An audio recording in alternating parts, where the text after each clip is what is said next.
Bonjour et bienvenue sur l'Argus.fr. Nous sommes aujourd'hui à Rétromobile 2024, la grand-messe des voitures de collection et des Youngtimers, où la marque MG fête cette année ses 100 ans. Et de bien belle manière, vous allez voir, puisque toute l'histoire de la marque est retracée avec des roadsters emblématiques, des Youngtimers, des voitures de compétition et même quelques détentrices de records. Vous êtes prêts pour la visite? C'est parti!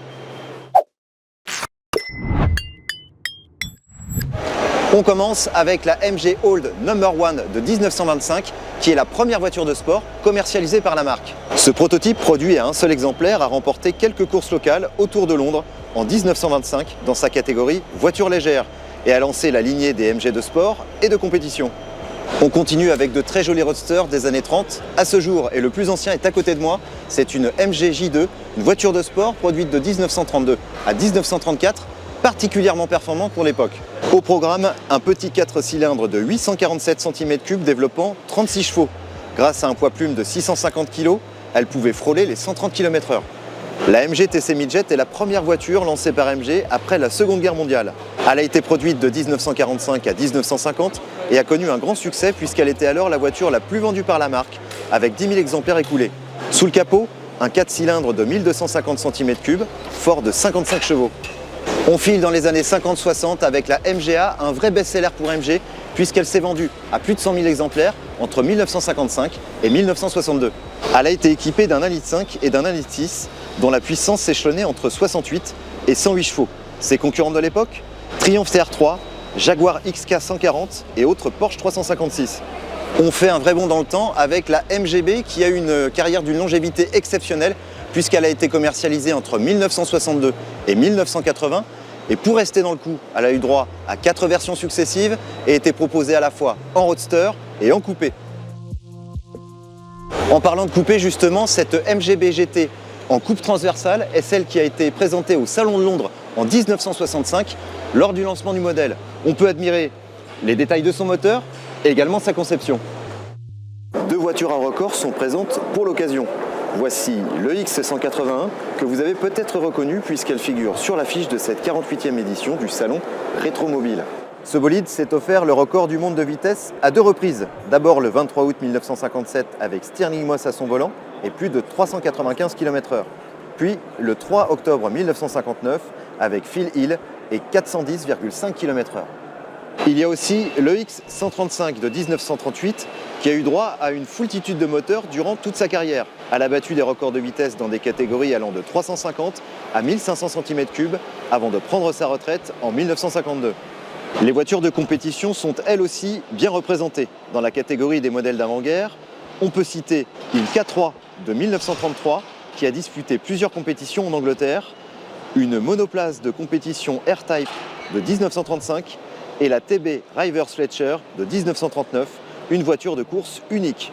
Une MGA 1500 usines de 1956, engagée au départ de plusieurs rallyes, est également exposée. Cette MG Metro 6R4 est une pièce historique. C'est à son volant que Didier Auriol a décroché le championnat de France des rallyes en groupe B en 1986.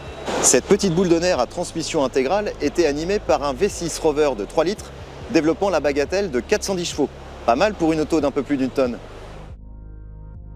Autre voiture de course, la Lola EX 257 a participé aux 24 heures du Mans en 2001 et 2002 dans la catégorie LMP 675, devenue LMP2 par la suite. Elle n'a malheureusement jamais fini la course, mais fait indéniablement partie des voitures qui ont écrit l'histoire de MG en compétition. Nous voici enfin devant le futur de la marque, le Cyberster qui est juste derrière moi. Il sera lancé cet été en Europe. Il représente la nouvelle ère de la marque, qui est désormais propriété du groupe chinois SAIC. On est loin des cabriolets et des roadsters d'antan avec des dimensions beaucoup moins compactes, des motorisations 100% électriques allant de 314 à 536 chevaux, un look très moderne et des prix très élevés, plus de 60 000 € pour la version de base. On termine enfin avec les Youngtimers MG de la période 1980-2000. Elles sont 7 autour de moi. La petite MG Metro, présentée en mai 1982, dérive de la gamme Austin Metro. Elle est ici exposée en bonne place, aux côtés de sportifs emblématiques de la marque. Voici la RV8. Son V8 Rover 3,9 litres de 190 chevaux lui permettait d'atteindre le 0 à 100 km/h en 6 secondes 4 et d'atteindre également les 217 km/h. On retrouve aussi toute la famille sportive Z, avec tout d'abord la ZR 160, version délurée de la compacte Rover 200. Comme son nom l'indique, son 1,8 litre 16 soupapes développe 160 chevaux. Cette rivale des Renault Clio RS et Peugeot 206 RC a eu moins de succès que ces dernières, puisqu'elle s'est vendue à un peu moins de 11 000 exemplaires. La ZS 180, version agitée de la Rover 45, est également de la partie. Au programme, un noble V6 2,5 litres 24 soupapes de 177 chevaux pour des performances de haut vol. La particularité de cet exemplaire, c'est sans doute la dernière MGZS assemblée. La ZT 260 Rover 75 en tenue de sport est joliment représentée avec deux voitures, la berline qui se trouve à côté de moi et un break juste derrière moi, ZTT 260. On retrouve une grosse cavalerie sous leur capot avec un V8 Ford 4,6 litres de 260 chevaux pour une vitesse de pointe de 250 km/h. Ce sont de vraies raretés chez nous puisque seules 6 berlines et un break ont été importés en France. Le break qui est exposé ici est d'ailleurs le seul importé en France et a servi de véhicule de presse. On termine avec le Roadster TF qui a succédé à la MGF en 2001. C'est ici une version TF 135 dotée d'un petit 1,8 litre de 136 chevaux. C'est la déclinaison qui a représenté l'essentiel des ventes jusqu'à la fin de la carrière de ce Roadster qui s'est vendu à plus de 119 000 exemplaires jusqu'en 2005. Voilà pour les 100 ans de MG à Rétromobile qui nous en a mis plein la vue. J'espère que cette vidéo vous a plu. Si c'est le cas, n'oubliez pas de vous abonner et de cliquer sur le petit pouce bleu, ça fait toujours plaisir.